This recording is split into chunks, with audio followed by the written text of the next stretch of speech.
reflexión que va a ser la última clase de este ciclo. Veremos si más adelante se repite.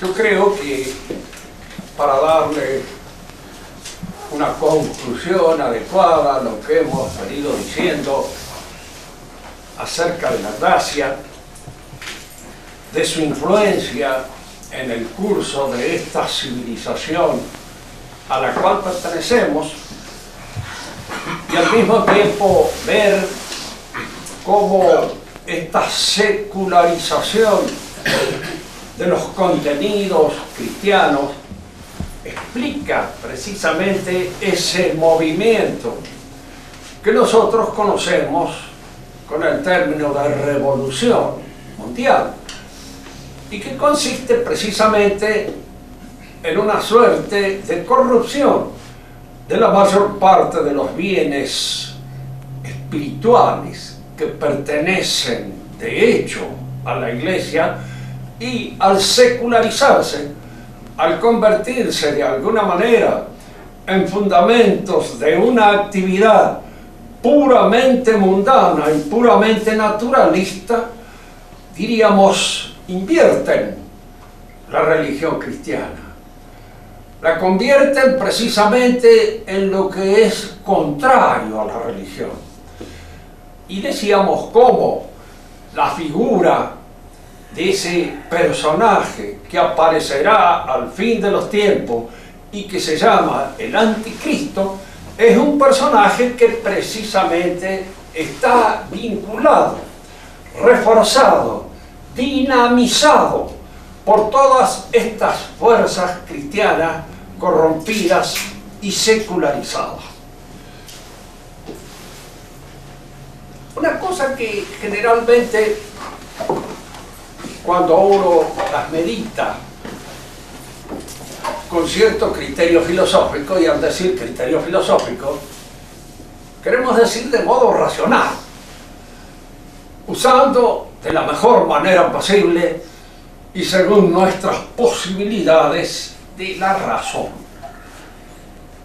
Nosotros nos encontramos frente a un personaje que es el demonio, del cual indudablemente tenemos una idea generalmente un poco envuelta en la mitología infantil de las representaciones religiosas un tanto precarias, como suele suceder cuando somos jóvenes.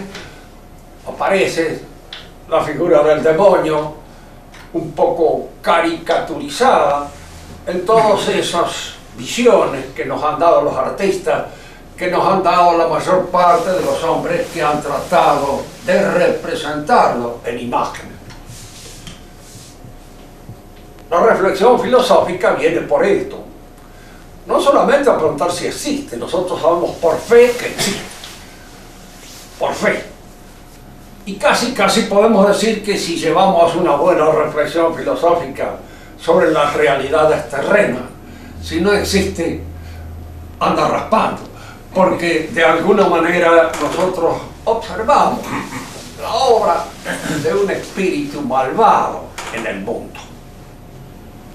Hay un dicho que pertenece al acervo de la tradición católica y que forma parte de esta sabiduría que el cristianismo ha dado al mundo.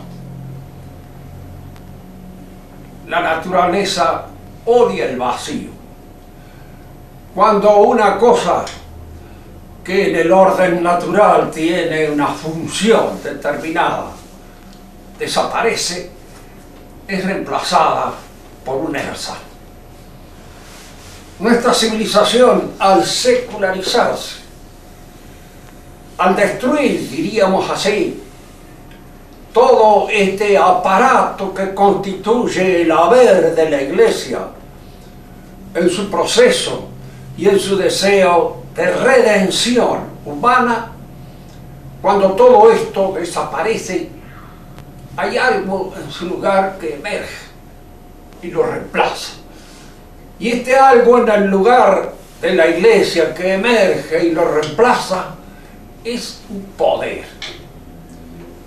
poder. Fijémonos bien en lo que esta palabra significa y cómo de alguna manera esta palabra señala un contenido que no está vacío de realidad, sino que se llena de realidad en cuanto nosotros observamos el proceso histórico que sigue nuestra civilización. A partir del siglo XVIII, en el cual aparecen con toda su vigor, en todas sus fuerzas, lo que podríamos llamar estas energías latentes de la revolución, se dan en ellas, aparece al mismo tiempo como un elemento que forma parte del haber de los hombres de nuestra civilización y que va a ir reemplazando poco a poco a la Iglesia, y que son las ideologías. Tratemos de detenernos un momento en esta noción para darnos cuenta en qué consiste la ideología y qué relación tiene la ideología con este poder que emerge en el universo y que poco a poco está reemplazando el poder de Cristo, el poder que la Iglesia sostenía en la persona de Cristo, este poder redentor. Y este reemplazo se hace en función de lo que podríamos llamar con justa precisión una caricatura del poder de Cristo. ¿Cómo no? Empezando por señalar qué es la ideología. La ideología es, lo hemos dicho en algunas otras oportunidades, conviene decirlo ahora porque nunca el concepto aparece muy claramente determinado. La ideología es un aparato conceptual. Está formado por nociones científicas, por nociones de origen filosófico y también por fuerzas inempleadas de carácter religioso. Es decir, este aparato conceptual que trata de ser en alguna medida una explicación del universo es un aparato energizado, íntimamente animado por la presencia en él de una fe, de una esperanza y de una apariencia de caridad naturalizadas, es decir, profanadas, es decir, laicizadas, volcadas a la realización de fines y de objetivos puramente intramundanos. Expliquemos mejor esto. ¿Cuándo nace la ideología y con qué propósito? La ideología nace en la época del iluminismo. Y la primera manifestación de la ideología es el liberalismo decimonónico. Esa es su primer manifestación. La manifestación en la cual el proceso de la constitución y de la formación de lo ideológico alcanza su plenitud es con el marxismo. No olvidándonos de que el marxismo es un lugar de recepción en donde confluyen todas las fuerzas que han constituido el iluminismo, se codifican y alcanzan su expresión más plena y completa. Esto no quiere decir de ninguna manera de que esa plenitud y esa complexión signifiquen precisamente un triunfo del marxismo. No, porque el marxismo alimenta en esa plenitud y en ese perfeccionamiento del proceso ideológico un aspecto utópico que es lo que lo hace imposible y que es lo que hace que, llevado a la práctica, precisamente allí en la práctica fracasa. Empecemos por ver en general lo que es la ideología y cómo esta realidad de la ideología se realiza dentro del liberalismo. El liberalismo se alimenta con todos aquellos principios que habíamos señalado en alguna oportunidad y que constituyen el acervo propio de la espiritualidad moderna. Principio de inmanencia, inmanentismo, las cosas, el mundo, es una proyección ahora del pensamiento humano, de la forma de pensar del hombre. Esta idea de que el universo es una proyección de la forma de pensar del hombre, nosotros la encontramos realizada de manera acabada y perfecta en el pensamiento de Newton. No olvidemos que Newton es el padre del iluminismo. La idea que Newton se hace del universo es la idea de un mecanismo que precisamente es explicable en función de leyes rigurosamente mecánicas y matemáticas. Bastará que un pensador de cierta alcurnia filosófica, como es Marx, Kant, descubra que en el interior todas estas leyes mecánicas y estas leyes matemáticas son una proyección de nuestra manera de pensar, porque lo matemático es propio del pensamiento humano. Yo les pregunto simplemente nada más por el objeto. ¿Qué es un triángulo? Pues superficie plana cerrada por tres líneas que se juntan en puntos llamados vértices. ¡Pum! Esto es un triángulo. ¿Y eso qué es? Una definición. Y esa definición que es una proyección de nuestros pensamientos, una creación por abstracción de ciertas cosas más o menos triangulares que puedan existir en la realidad del pensamiento humano. Todo lo que pertenece al orden matemático pertenece de hecho a la manera típica de nuestras representaciones mentales. Esto lo descubre Kant. Y en cierto modo para Kant el hombre que señala la realidad del universo en toda su perfección y acabamiento es Newton. Y el universo que Newton nos propone es una proyección del pensamiento humano. Se trata ahora de explicar de una manera filosófica en la cual no vamos a penetrar nosotros por razones obvias. Se trata de explicar filosóficamente cómo esto se produce y esta es la tarea propia de Kant. Tira una cosa que nos pone en la pista de lo que estamos afirmando. Hasta ahora se ha tratado de decir cómo son las cosas, la realidad. Porque se suponía que esa realidad era una realidad creada por Dios, frente a la cual nosotros nos encontramos. Y que conocerla era en alguna medida penetrar en el pensamiento divino y alcanzar a través de las cosas el conocimiento de Dios.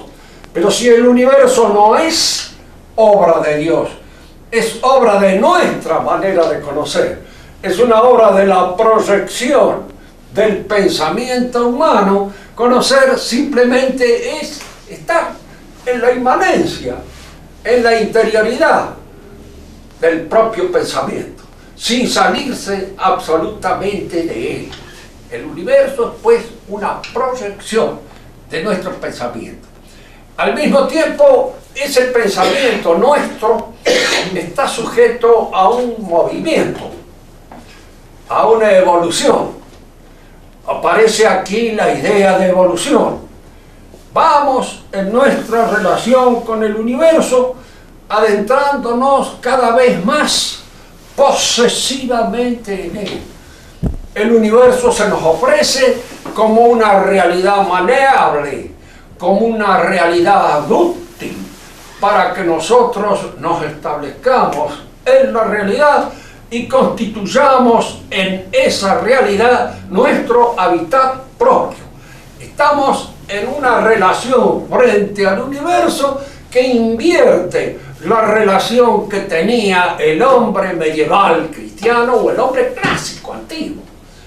para el clásico, para el cristiano, el universo era una realidad dada por Dios, a la cual nosotros debíamos conocer, y conociéndola, dominarla si era posible, pero siempre como una cosa divina, como una cosa que dependía de Dios. Es decir, siempre existían sobre las cosas de la realidad esta sombra de lo divino, este misterio que nos hacía penetrar con cierto temor y temblor en el uso de las cosas.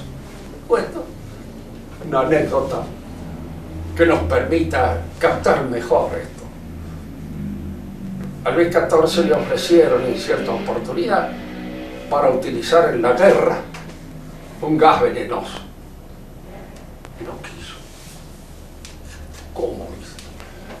Vamos a utilizar eso para matar a nosotros.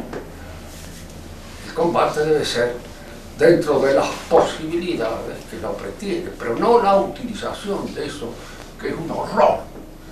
Es decir, en él aparece, diríamos así, un movimiento de carácter religioso que lo hace retroceder frente a la posibilidad de utilizar este medio de posesión que le parece a él contrario a lo que la naturaleza dispone. Importa indicar esto porque vamos a ver que todos estos aspavientos de la época del antiguo régimen, en el que todavía podía moverse Luis XIV, ya no se mueven más los hombres que dirigen de alguna manera las líneas principales de la política universal, sino que no trepidan en absoluto en utilizar cualquier medio, aun cuando sea muy destructivo de toda la naturaleza, para obrar sobre las cosas. Este halo, esta sombra de sacralidad sobre las cosas se conserva en este universo del cristianismo, aun cuando Dios le haya dado al hombre en administración del mundo. El hombre sabe que tiene que dar cuenta de esa administración y que tiene que dar cuenta ante un juez ante quien no valen los errores, los fraudes ni los subterfugios. El hombre moderno pierde esta relación con el universo. El universo le es entregado como una dúctil y maleable materia. Fíjense que esto es lo que va a ser codificado de una manera completa y perfecta en el pensamiento de Marx. Si uno le preguntara a Marx qué es el mundo, fundamentalmente es materia. ¿Y qué quiere decir él con que es materia? Quiere decir que es transformable por el trabajo humano, que es algo que la labor del hombre modifica, transfigura, cambia. Y el hombre mismo es materia, también el hombre es materia, porque el hombre se transforma en su relación transformadora sobre las cosas. Esto puede parecer a prima facie un galimatías, pero no lo es de ninguna manera, de sentido. Si tenemos un grupo de pastores que cuidan ganado, descienden del caballo, se hacen agricultores, este trabajo sobre la naturaleza del ser pastor al ser agricultor no solamente modifica el hábitat, el medio ambiente, no solamente convierte este campo de pastoreo en una chacra, sino que convierte al pastor en un chacarero. De manera que hay una acción transformadora sobre la realidad que repercute transformadoramente sobre el hombre. Ahora, para Marx, esta transformación es mucho más profunda, más honda que para nosotros. Porque nosotros podemos decir, sí, es cierto, este pastor se ha transformado en agricultor, pero sigue siendo un hombre. Y tiene todas las características propias del hombre. Y Marx dirá, sí, efectivamente, será un hombre, pero es un hombre diferente, es un hombre distinto, en quien su actitud y su posesión frente al universo también ha cambiado y ha sido modificada por el carácter típico de su trabajo sobre la realidad universal. Estamos analizando entonces cómo del iluminismo y de los principios fundamentales del iluminismo, inmanentismo, evolucionismo y progresismo, porque este evolucionismo es progresivo. Siempre en la conquista del universo se va progresando, se va adelantando. Cada vez lo dominamos más y lo dominamos de una manera más completa y acabada. Y este dominio cada vez más completo y acabado va de alguna manera haciendo que el universo se haga a nuestra manera, a nuestro modo, se convierta en nuestra casa, se convierta en un derredor totalmente humanizado por la acción humanizante que el hombre realiza sobre él. Si yo codifico, organizo, sistematizo un pensamiento que en alguna medida justifique, explique y sostenga ese poder que el hombre tiene de transformar el universo, de convertir el universo en su casa, de obrar sobre todo el mundo, y no solamente sobre todo el mundo alrededor, sino también sobre el hombre mismo, a esta sistematización, a este ordenamiento, a esta organización metódica del pensamiento, le llamaremos nosotros ideología. Esto es la ideología. La primera es el liberalismo, que tiene una característica. Es una ideología más bien inclinada y llevada a la destrucción del antiguo régimen. ¿Qué es el antiguo régimen? Hay una palabra en el Evangelio que nos puede dar a nosotros a entender esto. Con la precariedad siempre con que deben de entenderse las cosas humanas. El antiguo régimen es la casa que construye el hombre y la asienta sobre la palabra de Dios. Porque todo el antiguo régimen está asentado sobre la palabra divina. Fíjense que no se trata de crear en torno al antiguo régimen una leyenda áurea, una leyenda dorada, en la cual todos eran hermanitos, se daban la mano. No, el hombre es una naturaleza caída siempre. Y siempre su situación en este mundo es precaria y senescente. Y siempre hay injusticia, y siempre hay abusos, y siempre hay tendencias a abusar de las situaciones en que se encuentran. No han abusado los papas de su función papal, está lleno de historia de esos abusos, y sigue todavía estando esos abusos. Abusa el sacerdote, abusa el militar, abusa el magistrado, abusa el juez, abusa el que puede. Y en cierta manera algunos, para justificar, decían, los abusos hay que poder hacerlo. Indudablemente el que puede abusa, y el que no abusa en general es porque no puede o porque es un santo. Una de dos. Porque puede suceder esto, que pudiendo no abusa, y en ese caso es un santo. Nuestro Señor puede ofrecer la otra mejilla a un bofetón, porque puede hacer desaparecer al ofensor. Hay gente que ofrece la otra mejilla a otro bofetón porque no se anima a contestarlo de otra manera. Y entonces ya en él no es una virtud, sino que es simplemente una falta de virtud, una falta de coraje, una falta de capacidad de rechazar al ofensor en la forma en cómo el ofensor ofende. No se olviden de esto, que el disfraz a veces de las virtudes. Recuerden la uva de la zorra. Non matura es, dice la fuerza. No está madura todavía, ¿no es cierto? Por eso no la alcanzo, pero en realidad no la alcanza. Y como no la alcanza, quiere disfrazar su impotencia con el hecho de que todavía no está madura, y entonces ella rechaza. La impotencia no es una virtud, como no es una virtud la pobreza, como no es una virtud no tener mano, como no es una virtud no tener ninguna de esas. Es una carencia. Y las carencias, indudablemente, no son virtudes. No hay que olvidar nunca esto, porque el hecho del abuso está, es cierto, en función de una falta de perfección por parte de aquel que abusa, pero al mismo tiempo es porque tiene algunas capacidades para hacer el abuso al que está, diríamos así, tentado de hacer. Bien, Estamos en este momento en el cual la ideología aparece como un elemento destructivo del antiguo régimen. Y decíamos que el antiguo régimen no hay que pensarlo nunca como si fuera el paraíso terrenal. El paraíso terrenal existió en el primer hombre, después desaparece. No existió nunca más. Existen hombres. Hombres que mandan, hombres que obedecen, hombres que abusan, hombres que indudablemente tienen un poder y de ese poder hacen. Pero esta sociedad del antiguo régimen, con todos los inconvenientes que en ella nosotros podemos dotar, tomaba todas las precauciones sociales posibles para que aquellos hombres que representaban y tenían el poder lo hicieran dentro de las mejores condiciones que podían. El monarca era el hombre destinado a dirigir políticamente un país. Y era educado para eso. Y bien educado.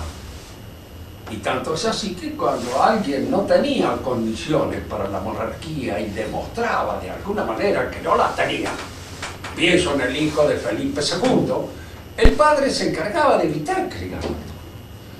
¿Por qué? Porque se daba cuenta de que era un inepto y de que de alguna manera esa ineptitud iba a repercutir debilitadoramente sobre la conducción del reino. Se tomaban todas aquellas medidas posibles para evitar precisamente de que este hombre hiciera un uso deshonesto, un uso desordenado, un uso arbitrario o tiránico del poder que se le concedía. Se lo rodeaba de todas aquellas precauciones que era una sociedad posible, como a la mayor parte de los dirigentes. Ustedes piensen que ese dicho, nobleza obliga, es un dicho, efectivamente. El hijo de una buena familia no podía hacer ciertas cosas, y si lo hacía se deshonraba. Y al decir en aquella época que se deshonraba, quería decir que se desubicaba de su clase, se salía de ella, recibía el vituperio y la abominación de todos los elementos de su clase. No se lo permitían, ni los padres, ni las tías, ni los hijos, ni ninguno de los que de alguna manera eran salpicados por su deshonra. De manera que se tomaban todas las precauciones posibles para que el poder estuviera dentro de lo posible en las manos más dignas que se podían tener. A un sacerdote se lo examina a través del seminario, se lo ve. Recién se le da el cargo cuando ha demostrado las condiciones que posee y cuando se advierte que efectivamente es capaz de ejercer aquella función excelsa para la que ha nacido. Un militar lo mismo. Y lo mismo sucedía con la mayor parte de la gente que tenía una representación. Todo eso el liberalismo trata de destruir. ¿Y cómo trata de destruirlo? ¿De qué manera lo destruye?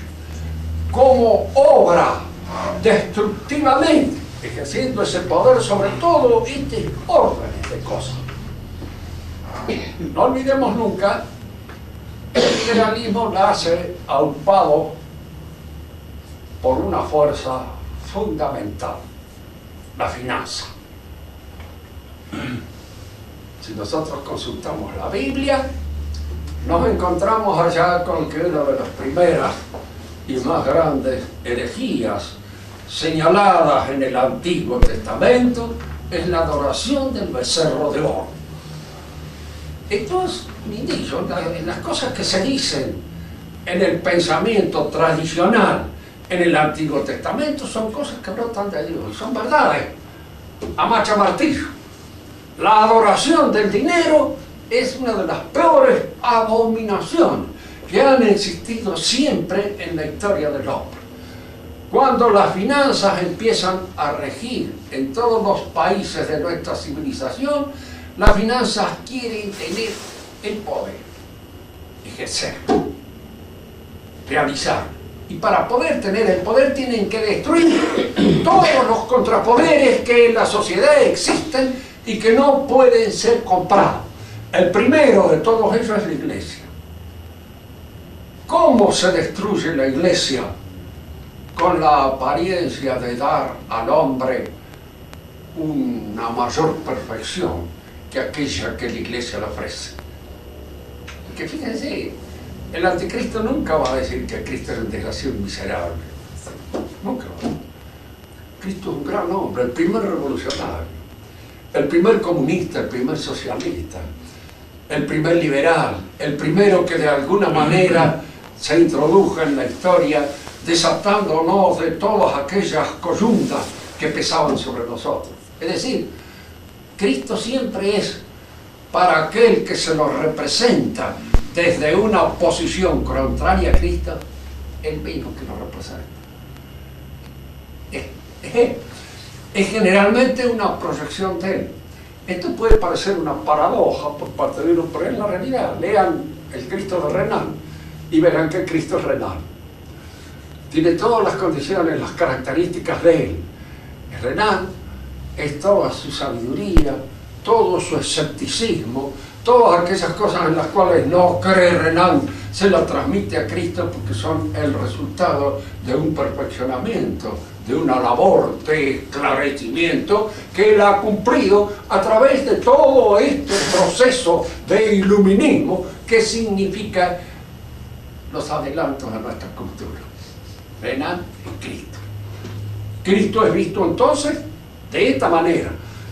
Para el liberalismo entonces atacar a Cristo no lo va a atacar nunca de frente, siempre de soslayo. Nosotros no decimos nada en contra de la religión, pero como existen varias confesiones religiosas, lo fundamental es advertir que haya libertad religiosa. Es decir, no existe de ninguna manera un magisterio religioso que tenga en su haber el conocimiento cabal de lo que es la religión. La religión es algo que está librado a la opinión y a la libertad de opinión de los hombres. Esto aparentemente es un paso hacia la tolerancia, es un paso hacia la libertad, es un paso hacia una conquista de mayor libertad y de mayor tolerancia entre los hombres, porque las guerras han venido como consecuencias de la religión. Fíjense que cuando los hombres han dejado de ser religiosos, las guerras han seguido, y han seguido cada vez peor, y de una manera más total, completa, y sin ningún miramiento a la vida de los hombres que caen bajo el látigo de la guerra. Pero este es el primer paso. La tolerancia es, como hemos dicho en muchas oportunidades, una virtud que depende de la prudencia. Tolerar es admitir un mal que no se puede evitar. ¿Hasta cuándo tolera uno? Pues cada uno tiene sus límites de tolerancia. Todo esto es tolerable, pero ya esto es intolerable. Así que convertir la tolerancia en una actitud universal, completa, que reemplaza a la sabiduría es una cosa absurda. Es ir incluso en contra de lo que la tolerancia es, porque esa tolerancia universal significa simplemente una falta de adhesión a la verdad. Piensen ustedes en esto. Si existe una verdad religiosa, es como cuando existe una verdad matemática. ¿Qué hace el profesor con un alumno que se equivoca? Le mete un huevo, yo lo aplazo. No le dice, usted tiene derecho a sus opiniones, y su opinión es que 2 y 2 son 5, y no 4. No le dice. ¿Por qué? Porque hay una verdad matemática.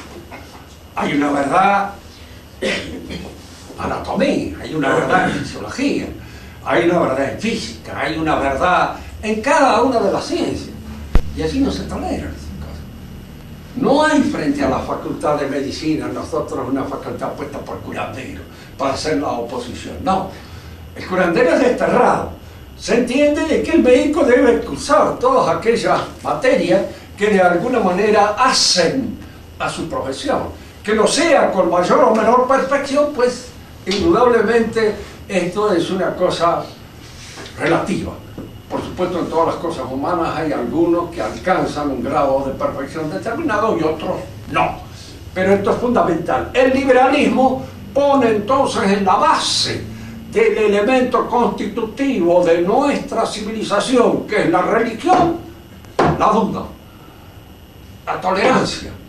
Es decir, no hay verdad religiosa. Y si no hay verdad religiosa, no hay de ninguna manera magisterio religioso. No existe más. El magisterio desaparece. Y al desaparecer el magisterio, nosotros tenemos que reemplazarlo por otras cosas. Porque inevitablemente el magisterio, en una cosa tan importante como es la religión, es inevitable y necesario, como lo es en la ciencia, como lo es en la medicina, como lo es en la ingeniería. Desaparece el magisterio y ese magisterio debe ser reemplazado. Y debe ser reemplazado por una enseñanza que de alguna manera se coloca en lugar del magisterio. ¿Cuáles son esas enseñanzas que ahora se colocan en lugar del magisterio? Primero, la enseñanza liberal, la ideología. La ideología entra en reemplazo y en sustitución religiosa. Y la ideología se colma, indudablemente, con una serie de fuerzas que, al quedar, diríamos así, cesantes en la religión sustituida, entran a informar estas inclinaciones del liberalismo. El liberalismo no puede, indudablemente, mantener un régimen de gobierno. No existe. ¿Por qué? Porque la autoridad del liberal no está en ninguna parte. Y lógicamente, para poder reemplazar la autoridad de Dios caduca, tiene que apoyarse en la autoridad de las masas, del número, del mayor número. Y entonces crea el liberalismo, segrega como un elemento constitutivo de su propia realidad la democracia. Y la democracia se impregna de un cierto ámbito de sacralidad, de un cierto ámbito de religión que el liberal en sí mismo puede no tenerlo, pero que la democracia la tiene. Si la mayoría tiene siempre razón, y si la mayoría debe imponer su razón, la mayoría es sagrada. No se puede ir contra la mayoría. La mayoría es la que reemplaza el magisterio divino, la mayoría es la que reemplaza de alguna manera toda aquella autoridad que la Iglesia recababa para sí misma. Y se convierte no solamente en una mayoría que posee y tiene la autoridad, sino que es al mismo tiempo redentora del hombre, porque es la que lleva al hombre a la identificación con el número, y al llevarlo a la identificación con el número, lo convierte en el demócrata, que es el nec plus ultra de la realidad humana, en la perfección acabada y completa, en aquel que acepta con beneplácito el dictamen de la mayoría. La mayoría en un momento puede pronunciarse contra Dios, puede pronunciarse que no hay más Dios, puede pronunciarse en cualquier cosa, y entonces se acepta ese dictamen porque ese reemplaza de algún modo a Dios. Vamos a terminar acá nuestra exposición señalando dos cosas. El liberalismo, por las contradicciones internas que implica, porque es fundamentalmente, como le digo, una ideología destructiva. Ha servido para destruir el antiguo régimen, pero no para construir un nuevo régimen. No hay régimen liberal. Del liberalismo van a surgir de alguna manera algunos movimientos que pretenden subsanar esa deficiencia del liberalismo. Uno de ellos fue el establecido por Augusto Comte, que creía encontrar en la ciencia la posibilidad de establecer un régimen indiscutido, científicamente determinado. Y Carlos Marx, que también cree que indudablemente este proceso científico se cumple en el marxismo y se determina en él.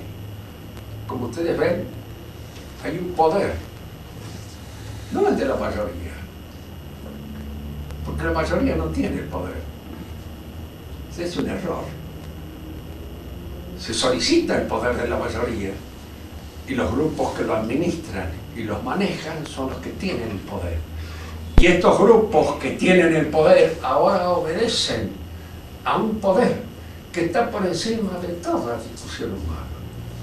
Si nosotros tenemos la idea de que el demonio es el poder, a quien se le ha dado precisamente este mundo. Cuando Dios deja de estar en él, nosotros comprenderemos la verdad, la efectividad de esta realidad poderosa que de repente se manifiesta y se instala como poder. Fíjense que todas estas organizaciones de poder llega un momento determinado en que nadie las puede manejar, nadie las dirige, se les impone a todos. Se puede suponer que la revolución es fulano, vengano, sultano. Charlotte Corday creía que era Marat la revolución, le pegó una puñalada, lo mandó al Panteón, a la frigidaire del Panteón, como dice Good.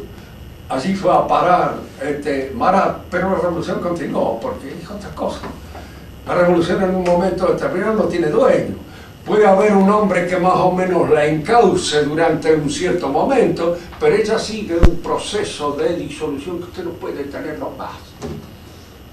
Porque es una destrucción en cadena de todos los elementos que constituyen nuestra solidaridad social. Se ataca a todos lados. Se ataca al cerebro, se ataca a las ideas, se ataca a la creación, se ataca a los esfínteres, se ataca a las costumbres sexuales, se ataca a todo. Y por todos lados se va creando ese caos en el cual medran los que manejan o creen manejar esto, y en el fondo son manejados por esto, porque son las víctimas del Frankenstein que ellos mismos han creado. En un momento determinado son ellos los que poder. Piensen aleccionadoramente en lo que fue Lenin. Su última etapa de la vida tenía una arteriosclerosis avanzada, cerebral. En el último discurso que dijo, empezó a hablar, de repente se perdió, y en alguna carcajada cantó. Se rió durante media hora, tuvieron que sacarlo, retirarlo, porque era un espanto, como todo, pero era una cosa como si hubiera habido alguien allá que le hubiera influido esa risa espantosa que él no pudo detener, y no pudo sostener tampoco, ni pudo evitar. ¿Alguna pregunta para aclarar algo? El papel de la masonería en esto.